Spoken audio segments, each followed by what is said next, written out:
मेरे प्यारे भाइयों और बहनों, मैं अभी दिल्ली से आप सभी से बात कर रहा हूं। मेरे पीछे आप संसद भवन को देख रहे हैं। इस प्रभु का संकल्प पूरा हो, इसलिए मैं देश के नेताओं से मिलने वाला हूं और मेरे साथ आने वाले चर्च के नेताओं के माध्यम से भी आशीष। चल रही बैठक खत्म हुई है। ईसाई धार्मिक नेताओं के साथ ये बैठक चल रही थी। बैठक में FCRA से जुड़े विभिन्न मुद्दों पर चर्चा हुई है। ईसाई डेलीगेशन ने विधेयक JPC को भेजने की मांग की है। सरकार ने ईसाई डेलीगेशन को भरोसा दिलाया है FCRA संशोधन से ईसाई मिशनरियों पर असर नहीं होगा। दोनों पक्षों के बीच आगे भी संवाद पर सहमति बनी। मेरे प्यारे भाइयों और बहनों, मैं अभी दिल्ली से आप सभी से बात कर रहा हूं। मेरे पीछे आप संसद भवन को देख रहे हैं। इस तरफ आपको नया संसद भवन दिखाई दे रहा है, उसके पास ही पुराना संसद भवन है और उसके पास ही प्रधानमंत्री कार्यालय, गृह मंत्रालय, ये सब दिखाई दे रहे हैं। अभी मैं Jesus calls national prayer tower से बात कर रहा हूं। यहीं से हम 24 घंटे देश के लिए प्रार्थना कर रहे हैं। मैं भी आज यहां आकर इस विशेष दिन पर पूरे मन और श्रद्धा के साथ अपने देश की सुख समृद्धि के लिए प्रार्थना कर रहा था। मेरी यही कामना है कि प्रभु आने वाले दिनों में अपने दिव्य सिंहासन से अपनी असीम शक्ति और आशीर्वाद हमारे देश के 142 करोड़ लोगों पर बरसाएं, ताकि हमारा राष्ट्र निरंतर प्रगति रहे और संसद में देश की सेवा करने वाले सभी कानून निर्माताओं पर अपनी कृपा बरसाएं और अपने संकल्प को पूरा करने के लिए कार्य करें। ऐसी मैंने प्रार्थना की है। मेरे साथ झारखंड और ओडिशा से भी कई लोगों ने प्रार्थना की। प्रभु ने वादा किया है कि वह देश में अपनी महिमा प्रकट करेंगे। निश्चित रूप से वह देश में अवसरों के द्वार खुले रखने की कृपा करेंगे। देश में कानून लोगों के आशीर्वाद और राष्ट्र की समृद्धि के लिए है, ताकि लोगों को प्रभु की शक्ति से सुरक्षा और समर्थन मिले। सुसमाचार की शक्ति से आध्यात्मिक आशीर्वाद और प्रार्थनाओं का उत्तर मिले। प्रभु ने ऐसे कार्य होने के द्वार खोलने का वादा किया है, इसलिए इस पर विश्वास करते हुए हम निरंतर प्रार्थना करते रहें। प्रभु का संकल्प पूरा हो, इसलिए मैं देश के नेताओं से मिलने वाला हूं। हालेलुया। अपने हाथों को उठाओ। फिर से हम अपने भारत देश के लिए प्रार्थना करेंगे, अपने इंडिया के लिए प्रार्थना करेंगे। जिस देश में आप हैं उस देश के झंडे को आप याद करेंगे। अपने हाथों को उठाकर इंडिया के नक्शे के साथ, इंडिया के झंडे के साथ हम प्रार्थना करेंगे। और आप जिस भी देश में हैं, अपने देश के उस झंडे को उठाओ या उसे याद कर लो अपनी आत्मा में। हमेशा आपके पास वो झंडा रहना चाहिए ताकि आप अपने देश के लिए प्रार्थना कर सकें। मैं झंडा देखना चाहता हूं स्क्रीन पर। खुदावंद तेरा आत्मा हमारे देश को, हमारे देश की सरकारों को, हमारे देश के खुदावंद लोगों को टच करे। खुदावंद तेरा पवित्र आत्मा हमारे देश की फाइनेंशियल कंडीशन को छुए। तेरा पवित्र आत्मा हमारे देश के लोगों को छुए। हमारे देश के बिजनेसमैन लोग, हमारे देश के वर्कर, मजदूर, किसान, खुदाबंद, कंस्ट्रक्शन वर्कर्स, खुदाबंद, एक एक सरकारी वर्कर, खुदाबंद, एक एक जन को तेरा पवित्र आत्मा छुए। करप्शन कम हो खुदाबंद, फिनिश हो खुदाबंद, लोग ईमानदार हों, अपने देश को आगे लेके जाएं। इस देश को टूटने से तेरा आत्मा बचाए।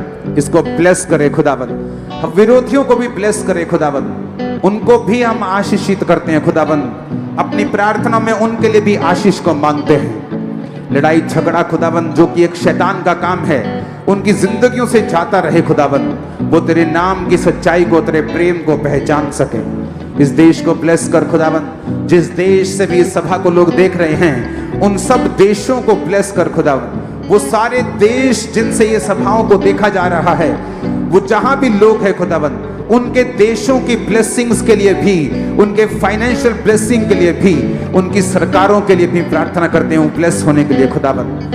इंडियन गवर्नमेंट के लिए प्रार्थना करते हैं खुदाबंद। स्टेट गवर्नमेंट के लिए भी प्रार्थना करते हैं खुदाबंद। तेरा आत्मा उनकी अगुवाई करे, तेरी बुद्धि का आत्मा उनके बीच में वास करे खुदाबंद। कोई अंधकार की शक्ति उन पर अटैक ना कर सके खुदाबंद, उनको मार ना सके खुदाबंद। किसी भी तरह का कोई भी गंदा कार्य उनकी जिंदगी में ना हो सके। वो तेरी आत्मा की आवाज को सुने खुदाबंद और अपने लोगों के लिए, देश के लिए तेरी कौम के लिए वो कार्य करे खुदावंद।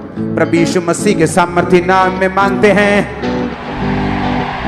अवसर मेरे को मिला, आज नहीं मिला, आज मिला कि कुछ बात में अपना एक्सपीरियंस बता कि जीवन में सबके साथ परमेश्वर का एक इनकाउंटर होता है, परमेश्वर के साथ एक अलग स्टोरी चलती रहती है सबके जीवन में।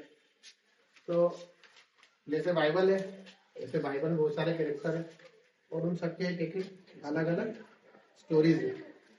पर आज हम सीखेंगे कि सबकी स्टोरी तो हम देखते हैं, पर जो मेन स्टोरी है वो यीशु मसीह की है, मसीह जीवन की। तो आज हमको मसीह जीवन के ऊपर कुछ ध्यान देने का है, उसको हम समझेंगे मसीह जीवन हमसे क्या कहता है, वो हमसे क्या एक्सपेक्टेशन रखता है और आगे वाले समय में वो हमारे साथ कैसे चलेगा। एक वचन को हम पढ़ सकते हैं जो कि यूहन्ना 14:23, और मैं चाहता हूँ कि सब एक साथ करें। यूहन्ना 14:23।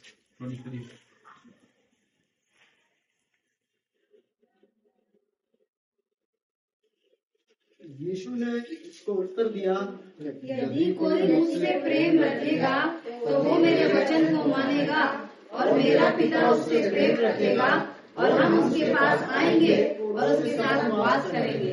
हालेलुया।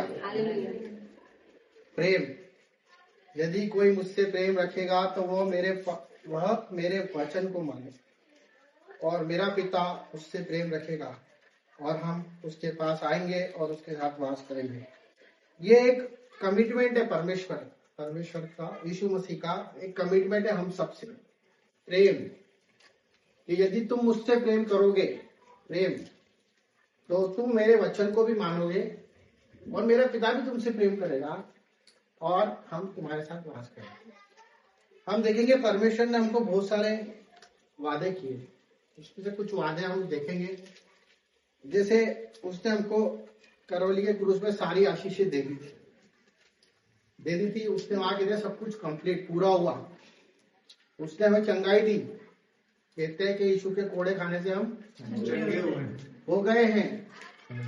धन और महिमा परमेश्वर की ओर से आती है।